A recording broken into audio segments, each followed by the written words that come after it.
Olá, irmãos de Belo Horizonte.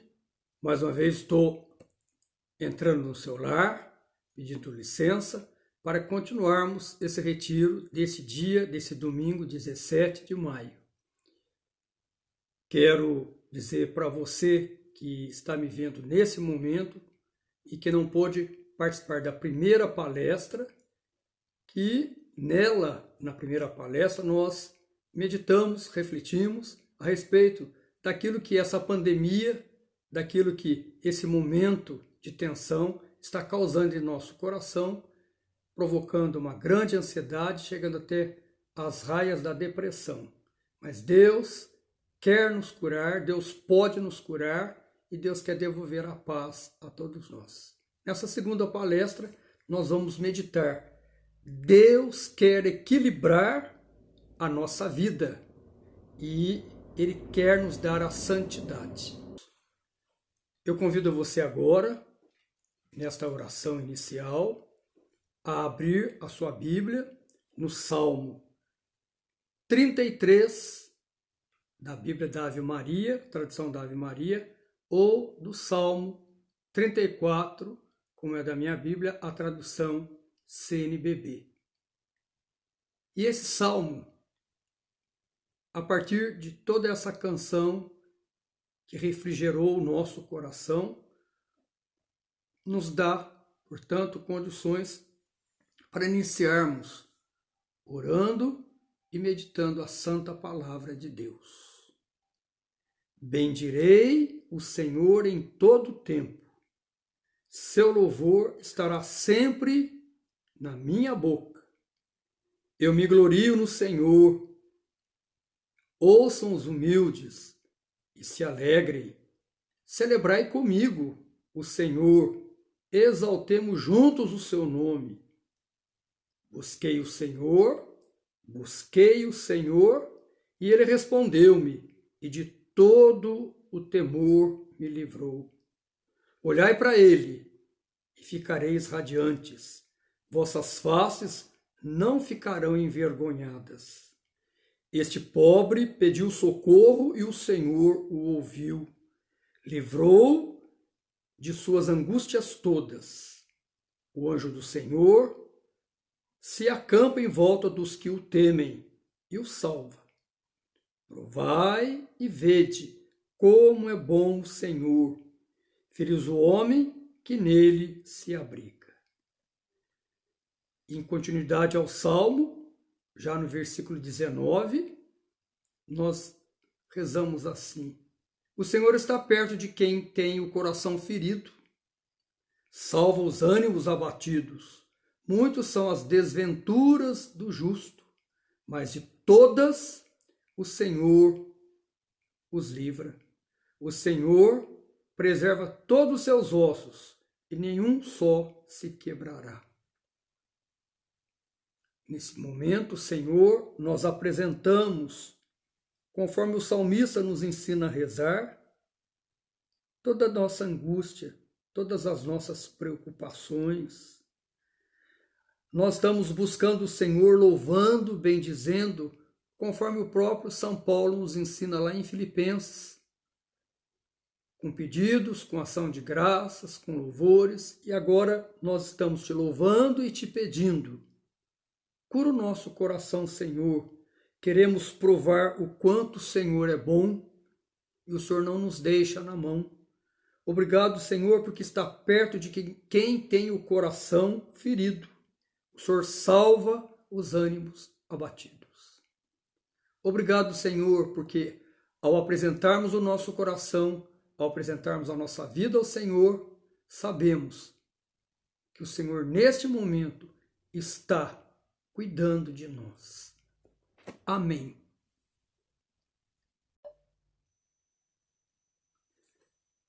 Quero convidar você, meu irmão, minha irmã, a meditar comigo a palavra de Deus. Acabamos de rezar em alguns versículos do Salmo 33 ou 34, e agora, para esta pregação, Deus quer equilibrar a sua, a minha, a nossa vida e nos dar a santidade. E eu queria lembrá-la de que há uma promessa de Deus para nós. Está aqui no livro do profeta Isaías, no capítulo 43, e nós vamos, proclamar essa palavra, capítulo 43, do verso 1 até o verso 7. São 7 versículos. Vou proclamá-la, você acompanhe na sua Bíblia. Livro do profeta Isaías, capítulo 43, de 1 a 7. O povo resgatado é o título desse pequeno trecho, desse capítulo 43. E agora, assim diz o Senhor, aquele que te criou, Jacó, aquele que te modelou, Israel. Não tenhas medo, que fui eu quem te resgatou. Chamei-te pelo nome próprio, tu és meu. Portanto, troque agora a palavra Jacó, troque agora a palavra Israel pelo teu nome. E agora, assim diz o Senhor, aquele que te criou, Júlio, aquele que te criou, João, Pedro, Maria, aquele que te criou. Não tenhas medo, que fui eu quem te resgatou. Chamei-te pelo próprio nome, tu és meu. Louvado seja o Senhor, bendito seja o Senhor. Eu, você, nós somos de Deus. São Paulo nos ajuda a entender esses 2 primeiros versículos. Lá quando escreve aos Efésios, no capítulo 1, lembre-se sempre deste capítulo 1 da carta aos Efésios, são 14 versículos, e a introdução desse capítulo, desses versículos, são 14 versículos, São Paulo faz uma grande oração de louvor a Deus. Bendito seja Deus e Pai de nosso Senhor Jesus Cristo, porque antes da fundação do mundo, já tinha pensado em nós, já estávamos, já vivíamos no coração de Deus. Deus já nos amava. E esse amor de Deus, nele, ele nos escolheu. E essa escolha de Deus foi feita para a nossa santidade. Ele nos abençoou no Cristo, nos elegeu para sermos santos e íntegros. E lá no versículo 14, ele vai dizer assim, e nós somos marcados pelo Espírito Santo. Quando nós continuamos a oração e a leitura desse texto do profeta Isaías, o Senhor fala assim conosco: se tiveres de atravessar pela água, contigo estarei, e a inundação não te vai submergir. Se tiveres de andar sobre o fogo, não te vais queimar, as chamas não te atingirão, pois eu sou o Senhor, o teu Deus, o Santo de Israel, o teu forte. Deus está falando com você agora, minha irmã e meu irmão. Nós estamos atravessando águas que estão nos submergindo ou fogo que estão nos queimando. E nós vamos dar o nome a essa água que atravessamos, a esse fogo que atravessamos, chamado pandemia do coronavírus. Esse momento de tensão vivido por todos nós, nesse país, na sua cidade, no seu bairro, no mundo. Mas esse Deus que me chama pelo nome próprio, que te chama pelo teu nome próprio, é o Deus que não vai te permitir afogar e nem se queimar. Pois eu sou o Senhor, o teu Deus, o Santo de Israel, o teu forte. E aí o Senhor vai dizer para você, por que você é dele? Por que eu sou dele? Por que somos dele? Porque que antes que o mundo fosse fundado, como diz São Paulo em Efésios capítulo 1, antes que o mundo fosse fundado, e portanto antes que meu pai e minha mãe me concebessem, eu já estava concebido no coração de Deus pelo seu amor sem medidas. Ele vai dizer assim: para pagar tua liberdade eu dei o Egito, para ficar contigo entreguei a Etiópia e Sabá, pois és muito precioso para mim, e mesmo que seja alto o teu preço, é a ti que eu quero. Obrigado, Senhor, porque é a mim que o Senhor quer. Diga isso comigo, repita isso comigo. Obrigado, Senhor, porque é a mim que o Senhor quer. Obrigado, Senhor, porque o Senhor entregou reinos por minha causa, porque eu sou precioso diante do Senhor, e o preço que me comprastes foi muito alto, a cruz do Senhor Jesus Cristo. Eu quero te louvar, Senhor, te bendizer, Senhor, te glorificar. Louve a Deus agora, agradeça ao Senhor agora, por tão grande amor que Ele tem para conosco. Não tenhas medo, estou contigo. Não tenhas medo, estou contigo. E nós queremos, Senhor, neste momento dizer, precisamos colocar a nossa vida no equilíbrio. Precisamos, Senhor, buscar, através do vosso Espírito Santo,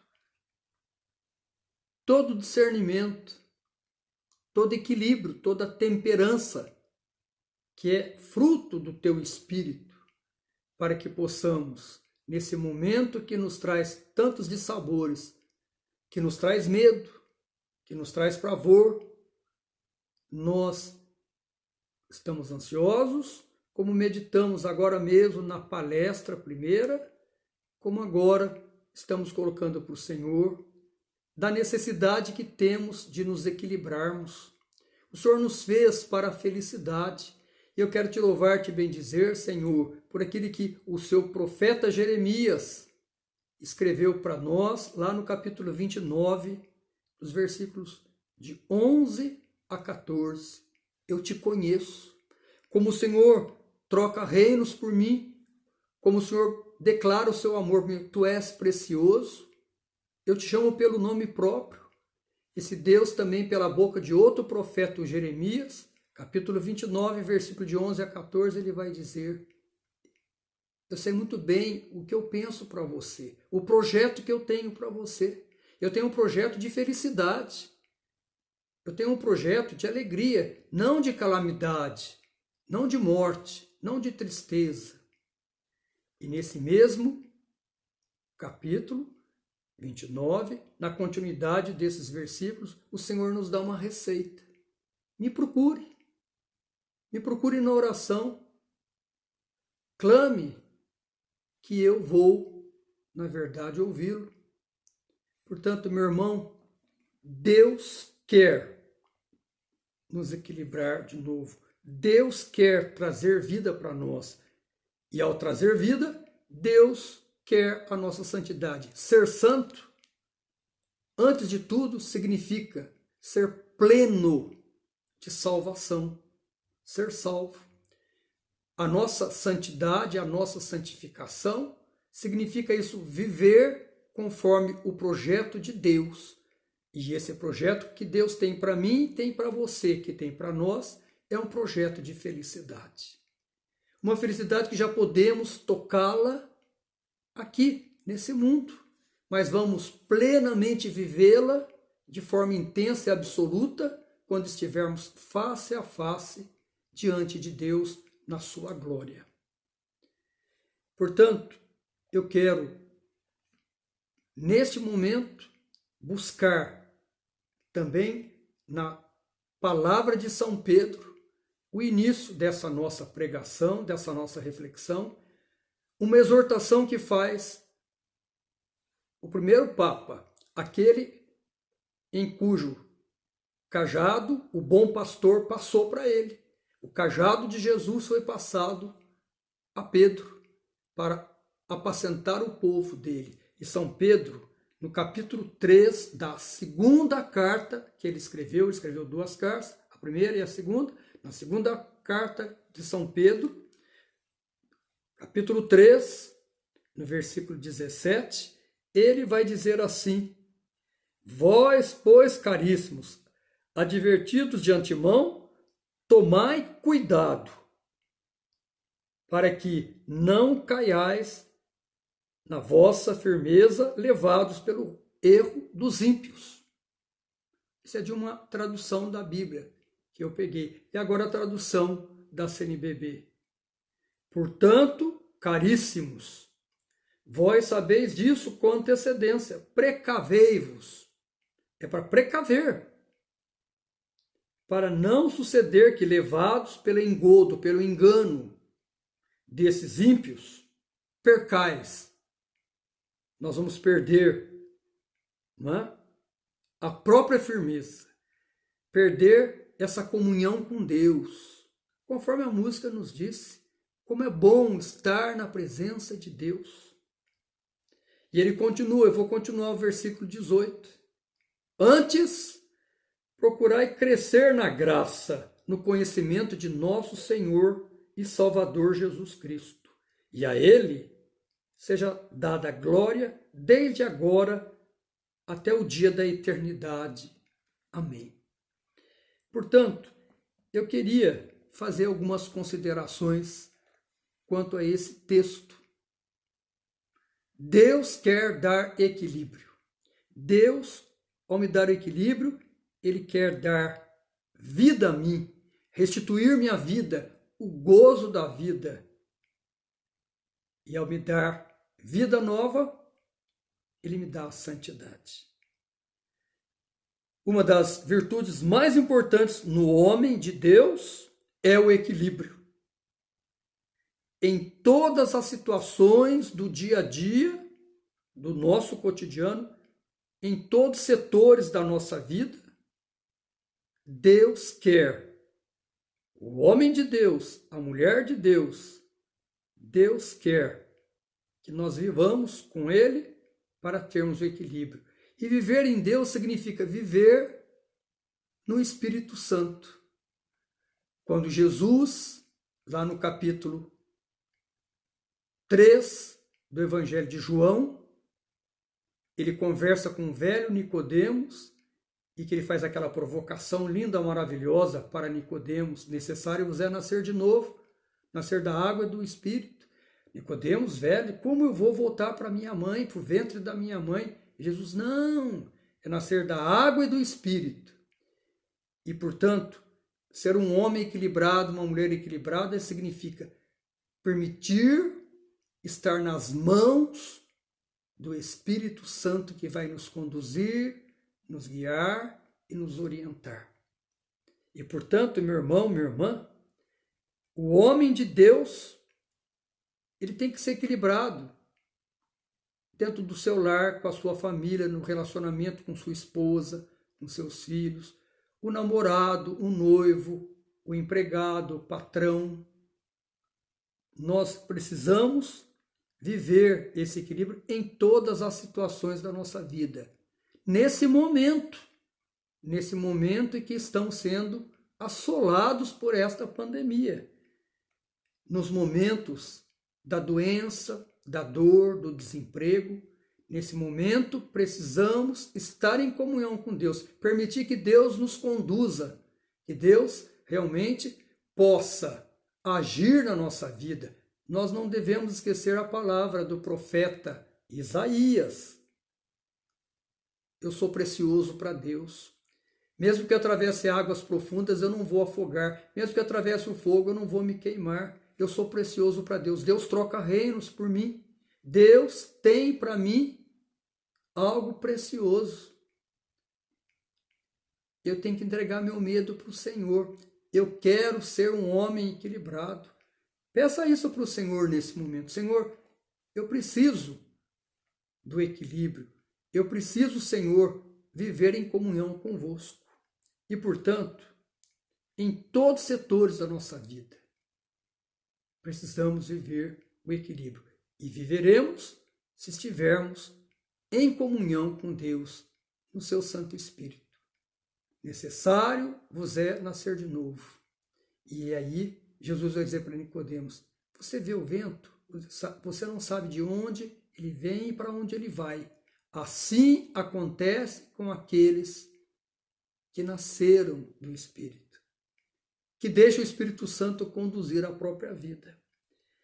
E eu quero continuar agora a palavra de Deus já com outro apóstolo. São Tiago, ele vai nos aconselhar lá no primeiro capítulo da carta de São Paulo a Tiago. Ele vai dizer assim, primeiro capítulo, versículo 19: sabeis isto, meus amados irmãos, mas todo homem seja pronto para ouvir, tardio para falar, tardio para se irar.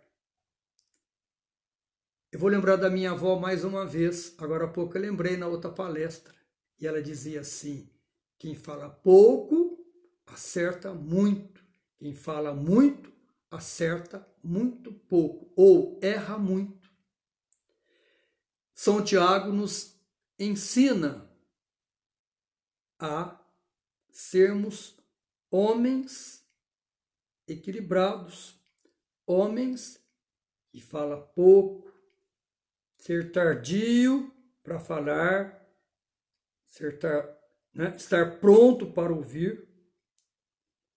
E quando o homem é de Deus, ele é equilibrado. Ele vive a temperança, não é? E ele é nunca dado ao exagero. Nossa, Júlio, você parece que veio de Marte, parece que você veio de outro planeta. Você é assim? Eu preciso dizer para vocês que muitas vezes eu não tive pronto em ouvir, eu não fui tardio em falar, tardio em mirar. Eu tenho consciência diante de Deus que muitas vezes eu poderia ser um homem equilibrado, mas eu permiti que o homem velho falasse por mim. E eu não permiti que o meu homem novo, e o homem novo é aquele que é plenamente, não é, tocado pelo Espírito Santo, mergulhado no Espírito Santo, encharcado no Espírito Santo, é muito difícil. E é nessa dificuldade que eu quero exatamente refletir. Eu estou refletindo com vocês que quando eu prego, para a primeira pessoa que eu prego é para mim mesmo. Porque o Senhor me dá a inspiração, seu Santo Espírito me conduz e, consequentemente, a primeira pessoa que tem que ouvir e acolher a palavra de Deus sou eu que estou pregando. Saber medir as coisas, não ser tendencioso, nem tomar um lado, nem tomar o outro lado. Nós temos, não é, a palavra de Deus que nos ajuda. Na segunda carta de São Timóteo, também capítulo 1, versículo 7, o jovem Timóteo, o bispo Timóteo, discípulo de Paulo, ele vai dizer: pois Deus não nos deu um espírito de covardia, mas de poder, de amor e de moderação, isto é, de equilíbrio.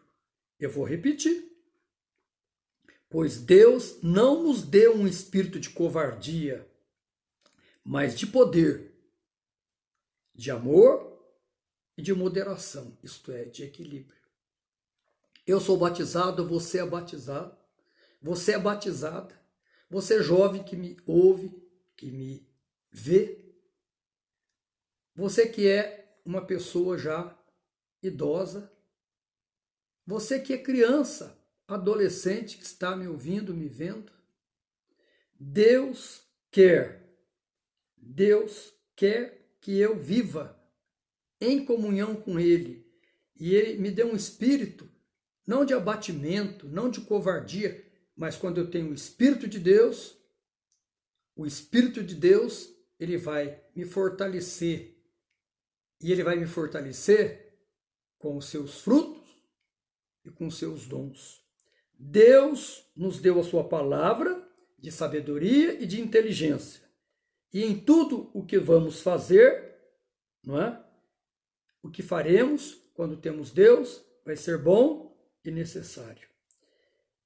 E o Espírito Santo de Deus, que nos foi dado por Jesus Cristo, ele gera em nós essas condições para vivermos equilibrados, não é? Quem não conhece o famoso trecho da carta de São Paulo aos Gálatas, no capítulo 5, nos versículos 22 e 23. Ele vai dizer assim, e eu preciso repetir, você já conhece, mas eu quero repetir com você. O fruto do Espírito é o amor, o gozo, a paz, a longanimidade, a bondade, a fé, a mansidão, a temperança. Contra essas coisas não há lei. Contra essas coisas não há lei. Porque a bondade, a mansidão, a temperança, a sabedoria, o amor, a fé, tudo isso são frutos do Espírito. O fruto do Espírito é o amor. E do amor gera todos esses outros frutos. Portanto, quanto a essas coisas não há lei. Portanto, precisamos deixar o Espírito Santo a vir sobre nós e a nos curar. E a nos curar para termos o equilíbrio. Eu não estou fazendo propaganda de um livro que eu acabei de escrever, mas nele eu falo de cura interior. E nesse livro eu trago muitos testemunhos, muitas orações. Eu até vou, nesse momento, iniciar um estudo agora com você deste livro. E eu queria lhe dizer que quando eu permito que o Espírito Santo de Deus haja em mim e gere em mim os frutos, e esses frutos é que me dão exatamente o equilíbrio e me faz um homem novo, que te faz uma mulher nova, um jovem, uma jovem, uma criança, um idoso, uma idosa, novos, movidos, gerados, restaurados pelo Espírito Santo. É porque o Espírito Santo de Deus, ele gera em nós uma forma de vida a partir de quê? Da cura interior. O que é a cura interior? É a cura do homem, da mulher por inteiro. O seu espírito, sua alma e o seu corpo. A cura interior é a oração toda ela inspirada por Deus, no seu Santo Espírito, fundamentada num tripé. E esse tripé, ele é formado pelo dom da palavra de ciência, pelo dom do discernimento e pelo dom da palavra de sabedoria. Em cima desse tripé, quando a gente ora para uma pessoa, o Espírito Santo de Deus nos dá uma revelação daquilo que está acontecendo na vida desta pessoa. Eu vou dar um testemunho. Eu me lembro que quando saí de uma sala de aula, depois de uma aula dada, um aluno meu amigo, me abordou após a aula, no corredor e disse: professor, preciso muito ir na sua casa para o senhor orar pela minha cura interior. Eu estou vivendo uma situação muito difícil, muito vergonhosa, e queria muito que o senhor me ajudasse. E eu sou muito amigo, quando dava aula, era muito amigo dos meus alunos, eu toquei no ombro dele e disse assim: você anda roubando o seu pai, né? Porque o Espírito Santo de Deus havia me revelado que aquilo que ele estava vivendo de grande peso, de grande vergonha, é que ele andava roubando o pai dele. E não tenha dúvida, está aqui relatado no livro. Imediatamente ele tirou a carteira de dinheiro do bolso e disse: está aqui, eu acabei de roubar meu pai. O pai dele era comerciante. A palavra de ciência é o diagnóstico de Deus. Deus me conhece, Deus te conhece. Como eu vou ao médico, como você vai ao médico, e depois dos exames que o médico solicitou, pela queixa que você fez da dor, da doença, ele sabe, pelos exames, dizer: o tratamento é este. A cura interior, através da palavra de ciência, é o diagnóstico de Deus. Deus te conhece. Diga isto. Deus me conhece. Esse Deus, não é, que me ama e que diz que eu sou precioso para Ele, que Ele me chama pelo nome, que Ele não vai deixar acontecer nada comigo. Esse Deus, Ele quer que eu seja restaurado. E a restauração se faz pela oração de cura interior. A oração é a ferramenta de restauração, não é? A oração é a ferramenta de restauração. Santo Agostinho nos ensina: ore como se tudo dependesse de Deus e trabalhe como tudo se dependesse de você. Portanto, meu irmão, minha irmã, cura interior se dá pela oração e pela oração. Se dá na oração e pela oração.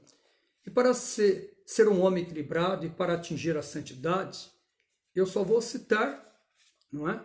Mas eu proponho aqui esse livro, através de grande inspiração da Ordem de Deus, não é?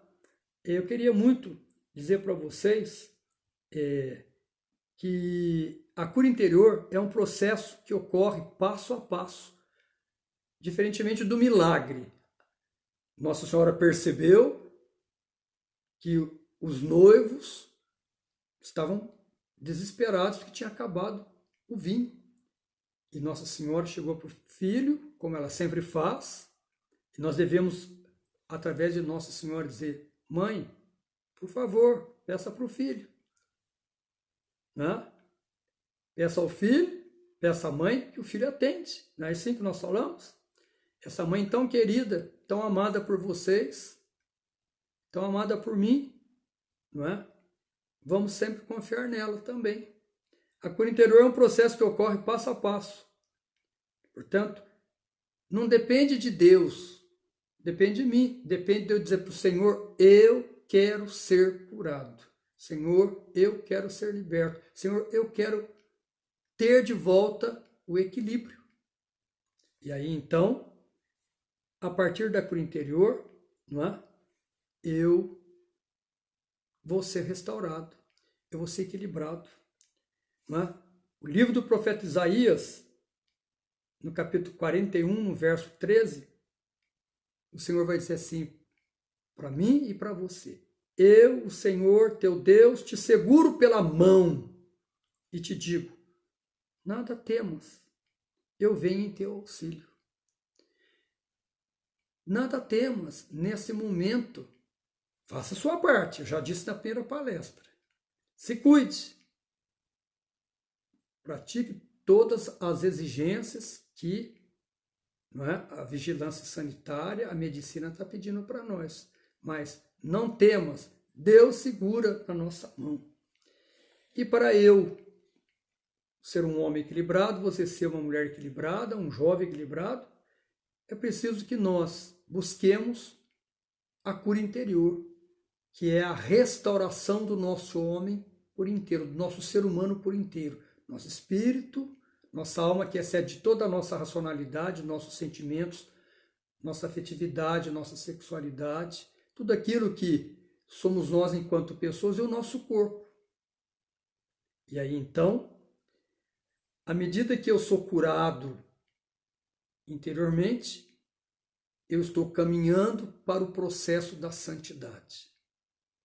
Primeiro passo da cura interior: ter fé é uma exigência fundamental para fazermos a experiência restauradora de Deus. Ter fé. A fé, na verdade, está lá no capítulo 11, versículo 1 da carta aos Hebreus. A fé é crer no impossível, naquilo que não se vê. Mas é acreditar na realidade daquilo que Deus pode fazer. Portanto, ter fé é uma exigência fundamental para fazermos a experiência de cura interior. Eu busco a Deus, e esse buscar a Deus, e Deus me cura. E por isso que a cura interior, diferentemente do milagre, que é instantânea, é a ação de Deus instantânea, a cura interior 100% depende de mim. porque Deus quer me restaurar, porque Deus me ama, porque eu sou precioso para Deus, porque Deus quer me devolver o equilíbrio. Primeiro passo, ter fé, exigência fundamental para a cura interior. Jesus vai dizer, tende fé em Deus, por isso eu vos digo, tudo que pedirdes na oração, crede, que o tendes recebido e vos será dado. Segundo passo, aproximar-se de Deus com confiança. Na carta aos Hebreus, lá no capítulo 4, no versículo 16, está assim, aproximemo-nos confiadamente do trono da graça, a fim de alcançar misericórdia e achar graça de um auxílio oportuno. Aproximar-se de Deus. Eu falei alguma coisa disso lá na primeira palestra. Eu preciso, independentemente da situação em que eu me encontre, de estar próximo ou não de Deus, eu preciso tomar uma decisão. Eu preciso voltar para Deus. Esse acontecimento que nós vivemos é uma oportunidade que Deus nos dá, abrindo as portas para que nós possamos voltarmos para Ele. Aproximarmos, portanto, com confiança para recebermos a graça de Deus. Terceiro passo, reconhecer que o meu, que o seu, que o nosso coração historicamente foi ferido. Todos nós, na nossa história, desde o momento da nossa concepção até o presente instante da nossa vida, nós somos feridos por tantas coisas. Não é? Somos feridos pela decepção, por tudo aquilo que aconteceu conosco na nossa relação com o nosso pai, com a nossa mãe, os acidentes que passamos, as doenças que vivemos, as rejeições que sofremos, etc. Não é? O salmista nos lembra que Deus cura os que têm coração ferido e enfaixa as suas feridas. Está lá no Salmo 146. Não é? Deus cura os que têm coração ferido e enfaixa suas feridas. São Paulo nos ajuda em Romanos 8, no versículo 26. Nós não sabemos o que pedir. Nós sabemos o que é melhor para nós, mas Deus conhece o nosso coração e sabe da nossa vida. Ele nos conhece por inteiro. O profeta Jeremias disse lá no capítulo 29, eu te conheço. Deus falando, eu te conheço. E aí então, ele vem em auxílio à nossa fraqueza, porque não sabemos o que devemos pedir, nem orar como convém, mas o Espírito mesmo intercede por nós com gemidos inefáveis. Vinde, Espírito Santo. Faça isto muitas vezes no dia. Vinde, Espírito Santo. Vinde com a sua graça. Vinde com seus frutos. Vinde, Espírito Santo, restaurar a minha vida. Tá? É importantíssimo isso. São João da Cruz nos ajuda a entender isso que eu estou falando para você, meu irmão. Em todas as nossas aflições, tribulações e dificuldades, não existe para nós outro apoio maior e mais seguro do que a oração e a esperança de que o Senhor proverá tudo pelos meios que lhe aprouver. Ele escreveu isso na subida do Monte Carmelo. Quarto passo, expor a Deus sua dificuldade para perdoar e ser perdoado. É preciso que nós entendamos que, fundamentalmente, a cura interior está também provida em dois grandes pilares, o amor e o perdão. Quem ama, perdoa. Quem perdoa, ama. A reconciliação, o ressentimento que está no teu coração, a mágoa que você viveu, a decepção que você sofreu, a traição que você sofreu, o amor e o perdão. São João Paulo II vai nos exortar sobre a necessidade da prática do perdão. A prática do perdão, a exemplo de Jesus, desafia e abre os corações e cura feridas do pecado e da divisão e gera uma verdadeira comunhão. Amor e perdão. E o quinto passo, viver a plenitude dos sacramentos que a igreja nos oferece, principalmente o sacramento da penitência, a confissão, e o sacramento da Eucaristia. Os sacramentos são as ferramentas que nos fazem exatamente cada vez mais buscarmos a santidade. Mas é importante isto, buscarmos através da penitência, da confissão, se possível, quinzenalmente ou mensalmente, da comunhão diária. Infelizmente, estamos morrendo de saudade de Jesus Eucarístico, porque agora não podemos mais, nesse tempo, estarmos em comunhão, em comunidade na igreja, não é verdade? Portanto, é preciso que nós lembremos das palavras de São Lucas. Ora, se vós que sois maus saber dar coisas boas aos vossos filhos, quanto mais o Pai do céu saberá dar o Espírito Santo aos que lhe pedirem. Portanto, meu irmão, minha irmã, quando nós buscamos pela cura interior a cura de todos os nossos sofrimentos, nós vamos alcançar a santidade. E quando alcançamos a santidade, quando nós nos dispomos, deixar Deus agir na nossa vida. Eu queria muito dizer para vocês que São Paulo aos Tessalonicenses, São Pedro, na sua primeira carta, não é? Ele vai falar exatamente a respeito de quê? O desejo de Deus é que nós sejamos santos. São Pedro vai repetir o que Levítico, no capítulo 19, no Antigo Testamento, a gente vai escutar: sede santos, como eu sou santo. Esta é a vontade de Deus a respeito da sua vida e da minha vida, da nossa vida. São Pedro vai repetir isto na primeira carta, no capítulo 1, no versículo 16. São Paulo aos Tessalonicenses, no capítulo 4, no versículo 3 a 7, ele vai dizer exatamente isto. A vontade de Deus é a nossa santificação. Portanto, eu queria dizer para você, meu irmão e minha irmã, Deus nos quer que sejamos santos, que vivamos em busca da santidade, e o faremos quando deixarmos o Espírito Santo de Deus agir em nossa vida.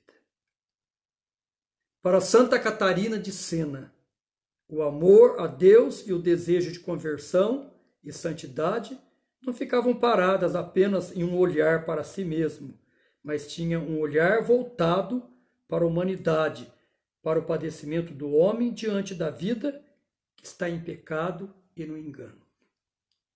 Agora vamos orar. Vamos dizer para Deus o quanto necessitamos de ser curados. Eu quero orar por você. Eu quero agora encerrar esse momento dizendo: amado Deus, como ouviste o profeta Jeremias, ouve também a minha oração. Curai-me, Senhor, e ficarei curado. Salvai-me, Senhor, e serei salvo. Pelos méritos de Jesus, vosso Filho, meu Senhor e Salvador, eu venho pedir a cura de minhas lembranças, ó Pai eterno, as lembranças dolorosas daquele que está encarcerando o meu coração e me tem atormentado. Cura, Jesus, estas lembranças, os momentos em que me senti desprezado, rejeitado, decepcionado, principalmente por aqueles que eu amo. Concede-me a cura das enfermidades que se reflete no meu corpo, em minha alma, causadas pelos sentimentos de raiva, mágoa, ressentimentos, falta de perdão. O Senhor conhece e sabe a origem de cada ferida que trago em meu coração. Por isso, Senhor, você que é fonte de água viva, vem lavar o meu coração, vem, Senhor, cuidar da nossa vida.